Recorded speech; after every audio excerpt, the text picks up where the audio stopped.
Welcome to the Happy in the Mess podcast. We are your hosts, Marlena, Sherry, and Matthew.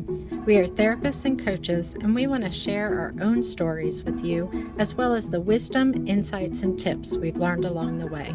Thanks for tuning in to this episode. Welcome to the Happy in the Mess podcast. I'm Matthew, the Misfit Manager with Mischief Managed, hosting today for two amazing coaches, Sherry Timko, who helps couples who are stuck playing Wizard's Chess, and Marlena Del Hierro, who is our sorting hat for dating people. We're continuing our talk on burnout because just like those of us suffering from it, there is just too much good stuff to quit. If you haven't checked out the two previous episodes, I definitely recommend it. So first we talked about signs of burnout. Last week, we talked about the road to recovery from burnout. And today, we just want to give the cursory what not to do. So just as a warning, there's a good chance you're going to hear some vulnerability from us today because we've all done it. This is the voice of experience saying we have done this, try not to do this as well. So before we get started, I want to do a quick recap from our coaches. So Marlena, can I throw it over to you and give me one takeaway that you've had from the last couple of weeks of your amazing hosting time? Sure. Yeah. Something that you all taught me and then I learned also is that burnout is on a spectrum. And so we can go from just stress to extreme burnout and everything in between. And the other one was that there are multiple ways to manage burnout. You know, it doesn't have to be, it can be day-to-day stuff and it can be completely opting out of whatever it is you're doing. And both are valid responses. So that was my takeaway from the two of you. That's awesome. Very great. Sherry, what about you? My takeaways were that burnout can happen in more than just work. We tend to think of it as just work, but it also can happen in relationships and with emotions and situations. So really, really thinking about it beyond just how work impacts us. But the other is that I realized that when we are mission-based or value-driven, sometimes that allows us to kind of work more efficiently or more effectively because that enthusiasm or that resonance with who we are can maybe keep us out of burnout, even though we might be working at the same level that we were in a different thing that we weren't aligned with and then got burnt out. Mm-hmm. Yeah, absolutely. That's a great point. So yes, it definitely it goes across domains, but it also is very individualized to the person. And as we start to live really authentic lives, I think that's maybe one of the takeaways is that burnout we start to come back from it. And I think sometimes there's a danger there because when we start to come back and we start to see hope, there's almost I get the sense of almost a drowning victim kind of thing where I'm just going to reach out and grab for anything that can fit the bill, anything that gives me a little bit of a purchase. And sometimes I think that maybe creates a sense of desperation. We're acting out a sense of scarcity where we maybe don't have a sense of comfortableness. I've noticed as we've talked over the last couple months, I think that's been one of our themes that has come back again is what do we grab onto? So I think the first thing that really came to mind was like when we're desperate, we're going to throw money anywhere. Just prior to the call, we were talking about the scarcity mindset, which causes us to have a rough relationship with our money, and so we're trying to hold on to it. So I think maybe, or we're spending it. We're spending with the faint hopes that this product will give me hair or something like that. Like what can we do? Love. Love. Oh, that's a tremendous one right there, right? And money. So what do we money will give us more money. Yes. There you go. That's there's something about that obviously we need to tease that one out. So how do we decide what to invest in financially when we're burned out? Maybe either the negative sense of what not to do or the positive sense. Sherry, I think it sounds like you've definitely got some thoughts brewing there. Oh, yeah. I think that it's not just me. I know that we all seek that easy solution that find that person who is already down that path or already learned those lessons and then look to them to help us. And I think that there are times that that can work, but I also think that there are times when there really isn't an alternative to finding our own path through that. And it's really hard to tell the difference between those two.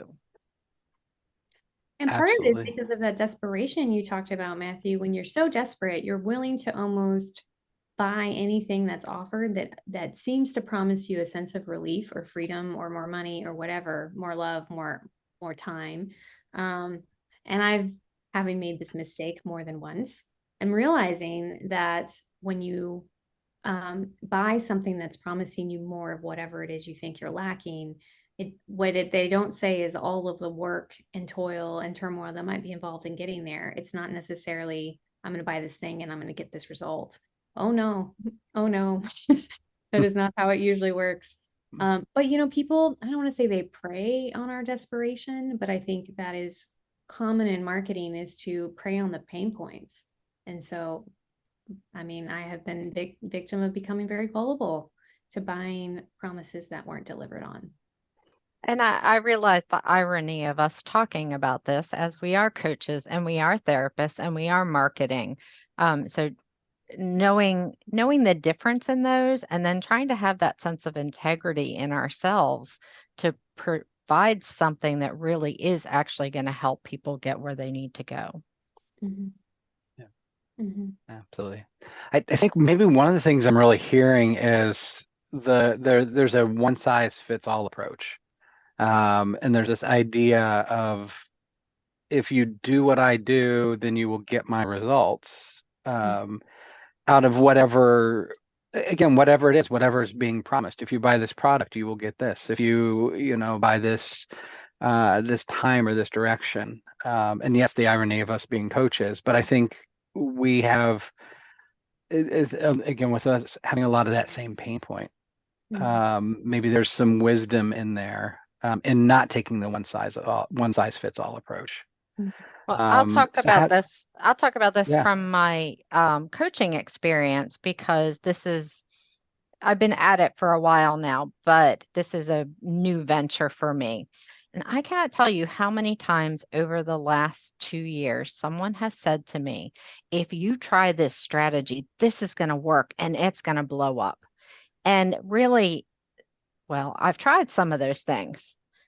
They didn't lead to the results that others thought should work for me. And so I think taking other people's advice in general, like, it's good to take people's advice, but then you have to run it through who you are, and does this fit for you? And is this actually going to align with who you want to be? Not just taking that advice, believing it's going to get you there. absolutely. Yep. So how do you do this? How do you, can you walk us through maybe really quickly what that might look like? If we're going to take some advice and filter it through our experience. Well, I actually might punt this to Marlena. I don't think Okay. that I'm necessarily that good at it. I mean, I feel like there have been multiple things that I've tried to kind of shortcut my process, shortcut my path, that maybe haven't been the best things that I could have done. Well, I think I too am only learning. I'm learning in reverse by reflecting upon my past mistakes. I think it's a very human thing to fall for really good copywriting and marketing, and to be like, oh, this thing promises. And just to believe it. We actually, I was reading a book that did some research where we actually are wired to believe people rather than be mistrustful at first. And so it is actually against our nature to doubt when someone's telling us something. It's we wouldn't get along as humans. Society would not move forward if we were constantly questioning the integrity and the honesty of other people. So we are geared to just believe what we were told. I think let me add to that just a second, because the other thing that goes with that is the tendency to fill in the gaps.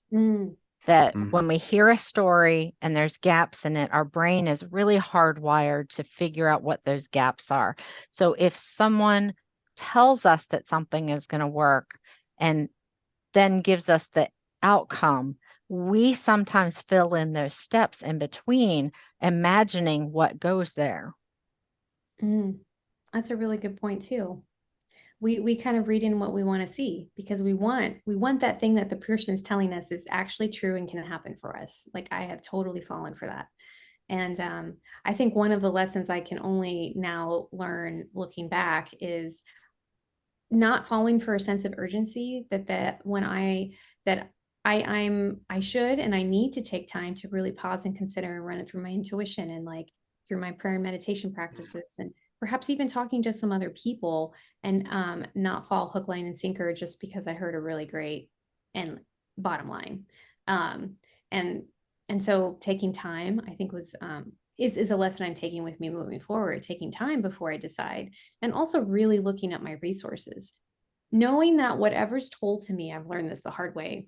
When they say it costs this amount of money, there's always more money that needs to be spent on whatever it is they're offering, whether that's because I need to do extra advertising or because I need to do buy these other books or whatever the thing is, or this technology or this software or this hired help, knowing that, okay, it says it's this, but actually it's more.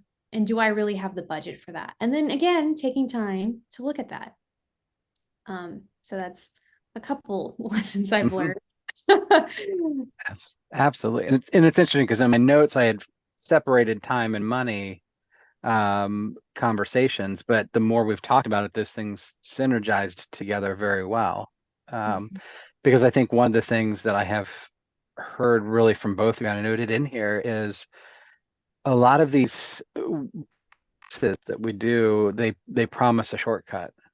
They promise a quicker path to this. And I'm almost wondering if there's maybe a universal principle that we do maybe need to serve our time, and our time becomes that clarity. Marlene, you were talking about, even the spiritual side of things. Let's divine what's going on. What do we feel?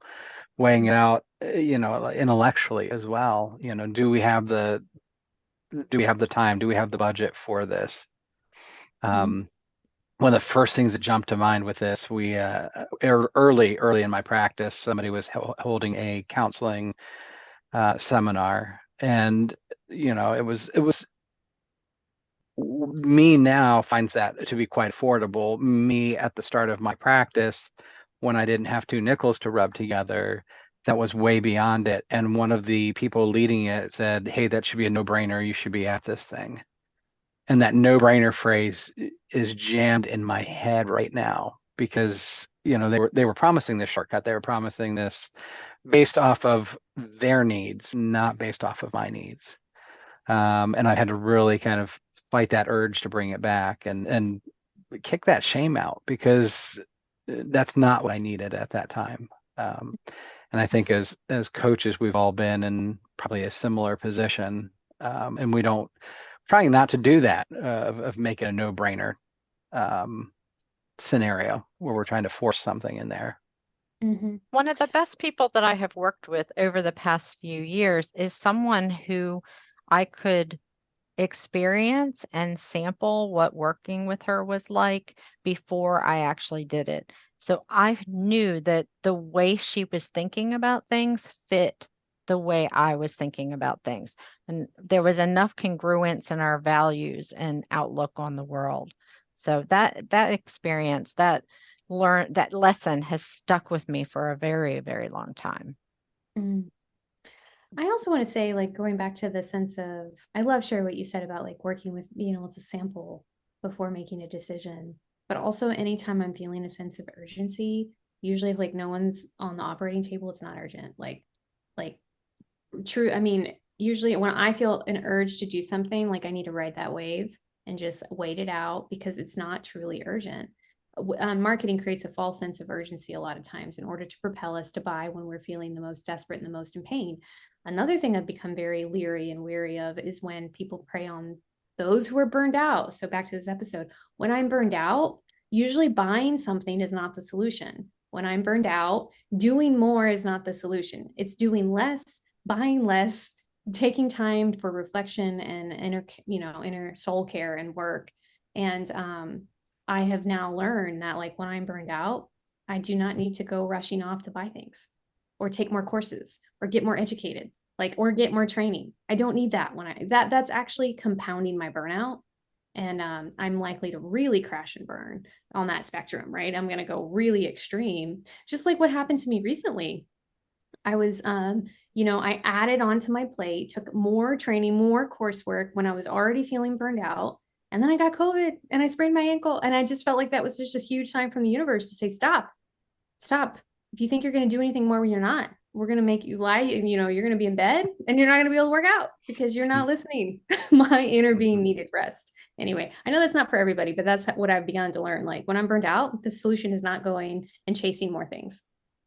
Yeah, I'm going to piggyback on that because I tend to be a little bit different in the way that I manage these things. One of the things that I've noticed recently is how much pleasure and sense of peace I get from completing something. And when we're burnt out, we start lots of different things, hoping that things are going to fall together or we're going to have more energy tomorrow. I am so guilty of thinking that my self tomorrow is going to be more organized and have more energy than myself today. So I have noticed that when I can look at what's on my plate and bring something to an end, I feel much better than just kind of doing a little bit in a bunch of different things and not really seeing much progress. Yeah. Yeah, absolutely. And I think that it lends itself to mental health that way because you're finishing a project, you're feeling better.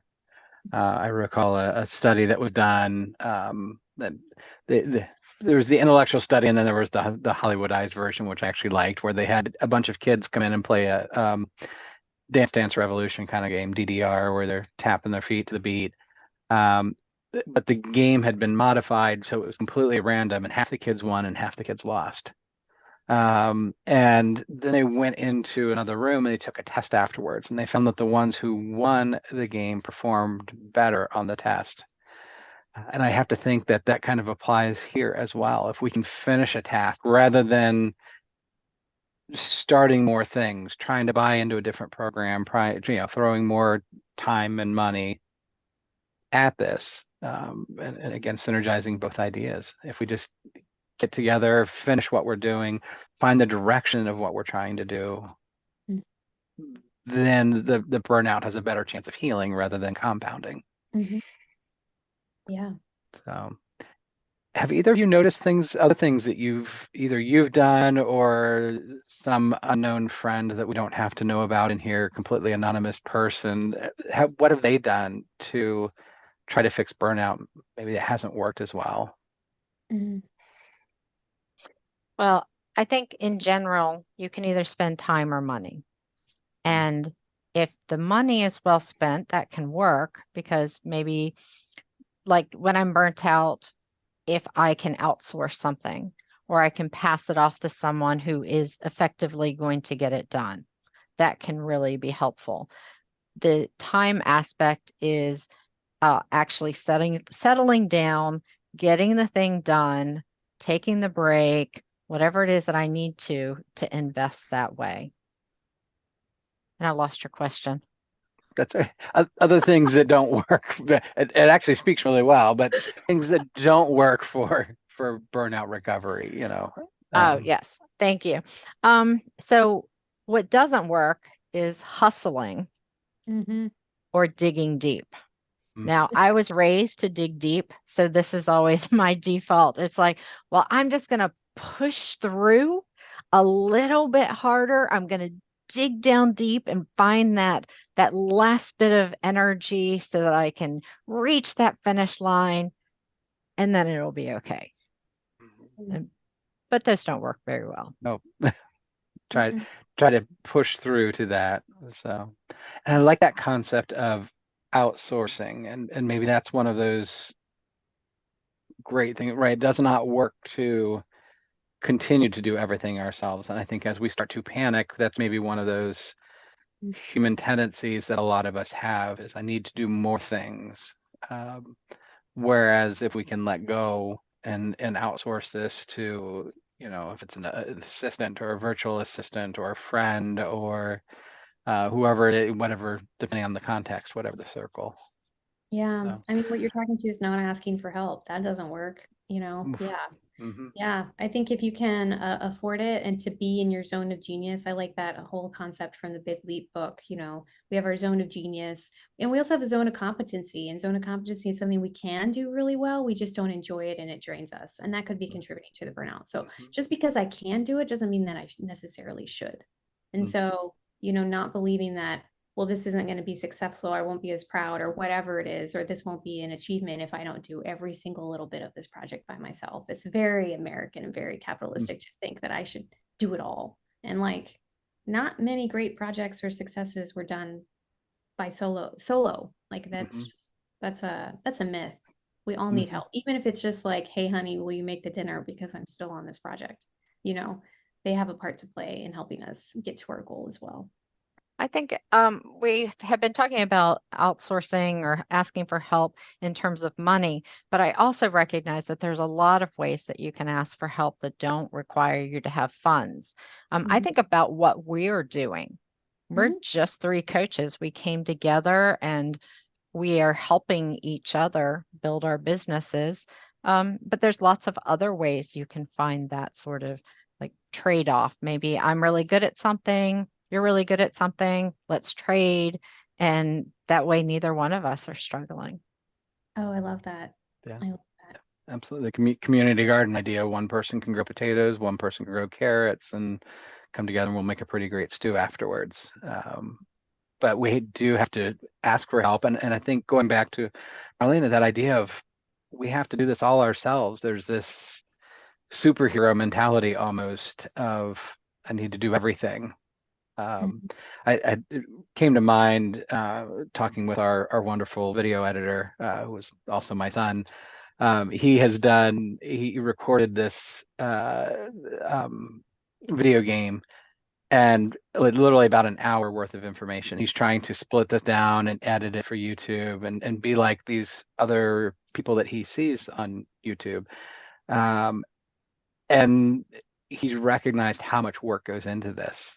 And Mhm. I started to notice that burned out kind of dropping feeling. And we processed it and he did this really well on his own because he recognized the people that he looks up to are not one person sitting in his little loft bed working on this stuff. They have teams of editors and people that do this and outsource. And he's like, I won't be able to keep up with them. And I said, that's okay. I was like, just keep up with you, keep up with what you want to do.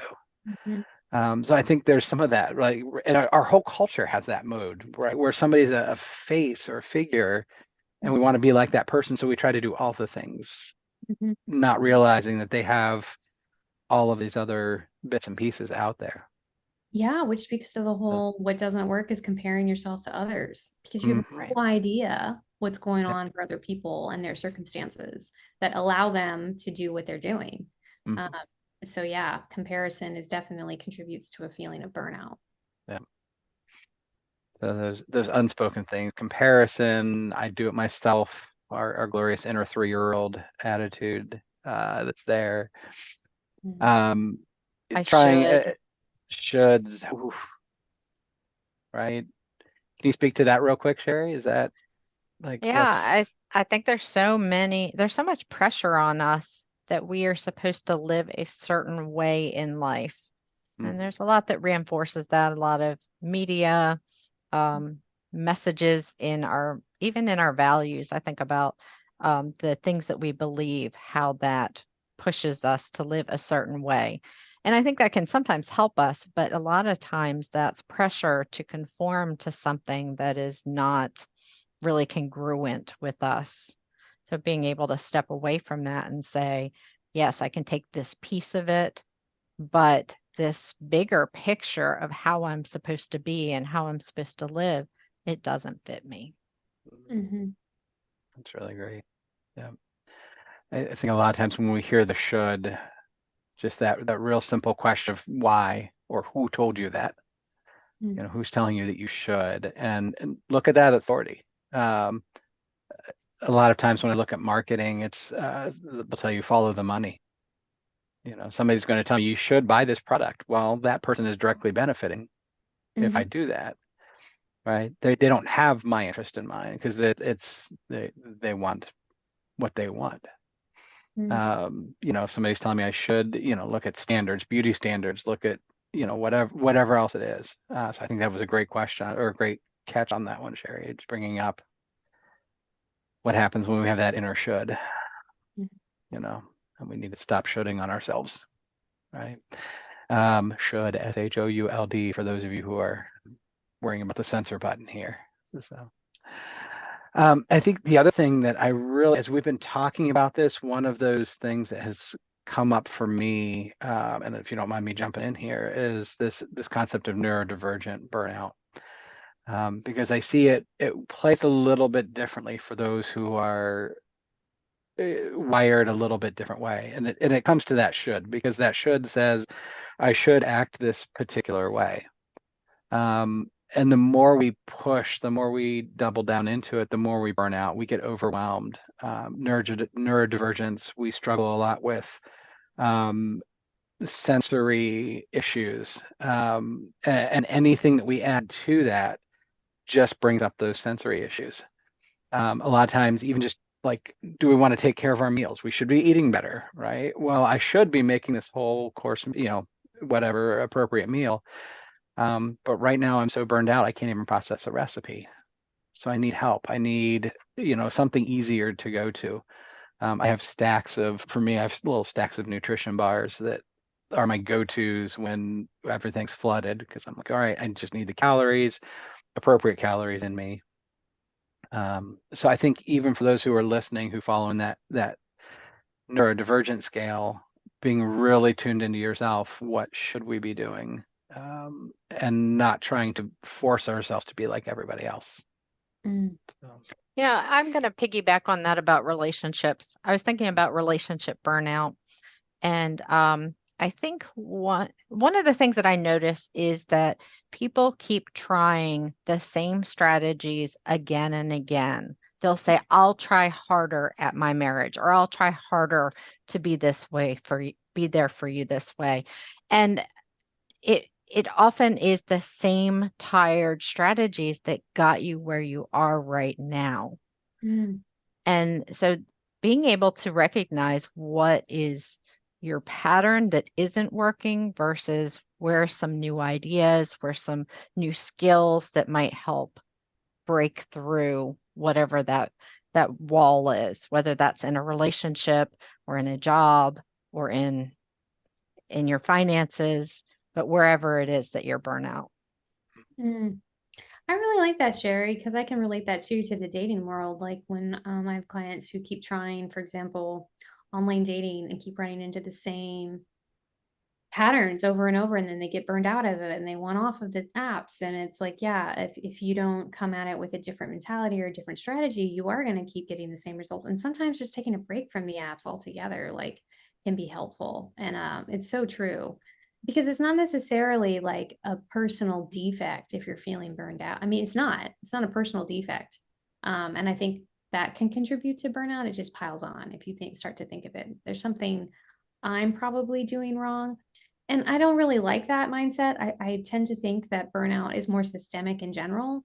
And our systems kind of create this burnout. But if we keep thinking, if I just try harder and do the same thing, like that, for sure it's not going to work.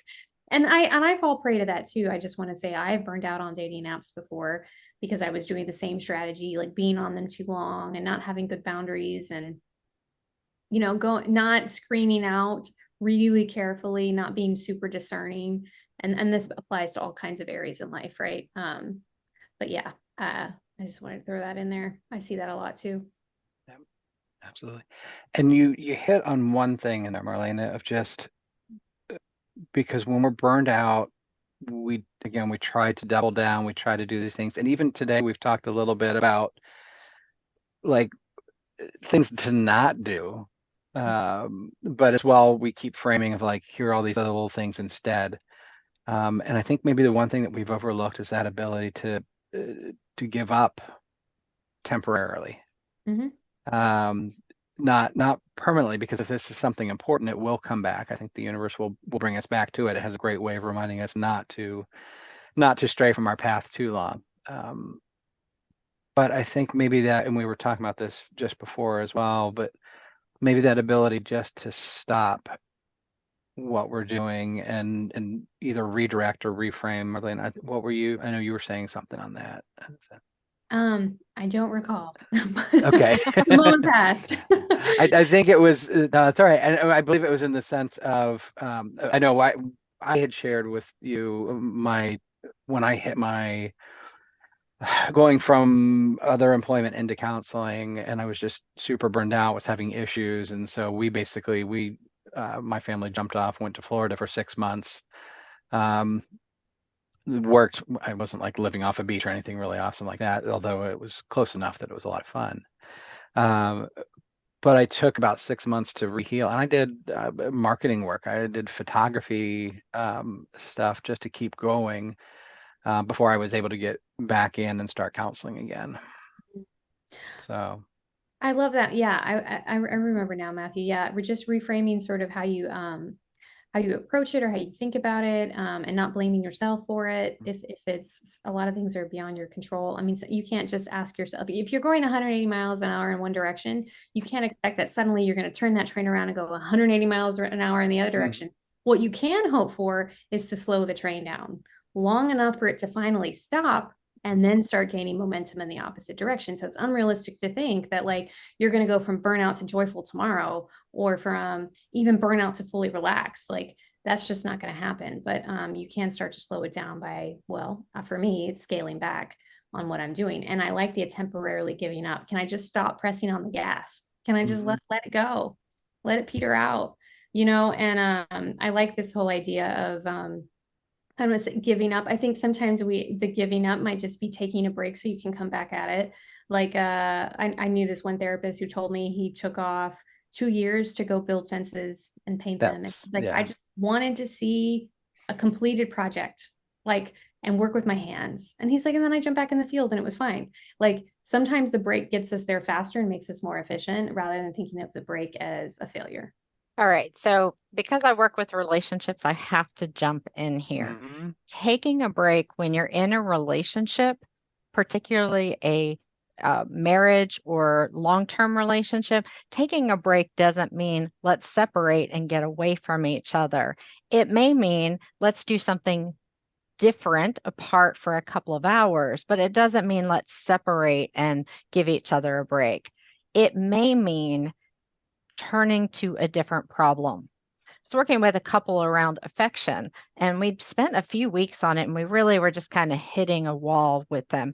And so we went and we talked about how they made decisions around their jobs, and taking that focus onto something else took some of the pressure off of that other issue. And then we were able to come back to it and make some better progress. So it's not throwing everything out. Taking a break may mean switching focus. I love that. I think Einstein said that he would like go play the violin or go do something completely different in order for him to be able to solve other really complicated problems the rest of us don't even understand. Like just like giving your brain a different task can be a great way to start remedying some of this burnout and stuckness. Yeah. Hopefully I'm not the only one. The analogy might be that when we lose our keys and we spend half the day looking for them and finally give up, and then doing something else and it's like, oh, there they are, and that idea of maybe reframing. And I appreciate share that take on it, because in this whole conversation has been about, let's not apply a one size fits all solution to every problem. Every problem is individualized, whether we're dealing with work burnout, existential burnout, marital burnout, neurodivergent burnout, right? These are all very different. They're different problems requiring different solutions. So I appreciate that. And yes, because I think giving up on a marriage, it sounds like you're not trying to fix it. And if you're not actively trying to fix it, it's going to drop. But by adjusting the focus, you were able to find the keys. I love that. Yep. It's just adjusting the focus and giving your brain a different task and What not to do, perhaps I keep hearing like more thematically, is just don't keep doing the same thing. Like that won't work. Yes, that's a definition of insanity I sometimes hear. Mhm. We keep doing the same thing and you get the same results. Mhm. That's insanity. Yep, Mhm. absolutely. So how many courses do we all have waiting that we haven't? Oh, look at the time. We probably need to go. So Get back to my any course. quick last minute takeaways that you would like to impart to the audience as we travel out the door here? Mhm. I would say, Burnout. Oh, go ahead. sorry. Go No, ahead. go on. Burnout is, I can't imagine many people don't face some form of burnout. And it isn't a failing of you, it is a learning process. So maybe rather than reflecting back and feeling guilty or having regret, looking forward and thinking about, well, what comes next? What did I learn by going through that? What do I now know about myself that I need to apply to the future so that I live better? Yeah, that's awesome. That's great. Marlena? Oh, there's so many things I feel like I could share at this moment. I think one of my key takeaways is, can I give myself permission to do something different, even if it's for an hour, a minute, a day, a week, in order, and telling myself that that will actually get me to my goal faster. If it's relief from burnout or finding joy again or feeling rejuvenated. Um, but giving myself permission to do something different so that I come at it with hopefully different thinking. Absolutely. Good. It's a great word. Yeah. And I think just trusting that path will be, it'll be clear when we're ready to move on it. So I definitely appreciate both of your inputs, and hopefully people understand as they hear our hearts that we're not the one size fits all approach. You know, we are people who work with individuals because we've been there. We've understood what it's like to go through this burnout. And Sherry, you're absolutely right. It's a very normalized, should be a very normalized process. And I think it is just a stage of life, and we're definitely here to help. So for those that want help, Sherry, where do they find you? They can find me at sherrytimco.com. I am launching a new program to start the first week in January. It will be 6 dates to break your roommate syndrome in your marriage. So they're structured dates and some a little bit of fun educational stuff as well. But at the end, which is going to be Valentine's Day, at the end, you're going to feel much more in sync and have a lot more passion back in your relationship. It's awesome. I will sign up for that. What about you, Marlena? Awesome, Sherry. You can reach me at coachmarlena.com. I've got lots of free resources on the singles who don't want to be single anymore and who are looking for love. And I also have some new stuff launching in the new year. So stay tuned. It'd be awesome. We're looking forward to that for sure. Yeah. So I'm Matthew Morgan, and you can find me at misfitrefuge.com. And right now we're working pretty fervently on helping people who are in the clergy who are burned out, trying to find their passion again and apply all of the things that we've talked about. So feel free to sign up on there for a list.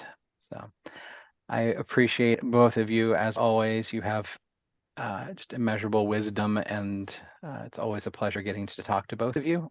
And so on next week, we will probably wrap up our burnout talk, I believe, and be able to move on from there as we get through the holidays. So we appreciate it. Everybody have a great day.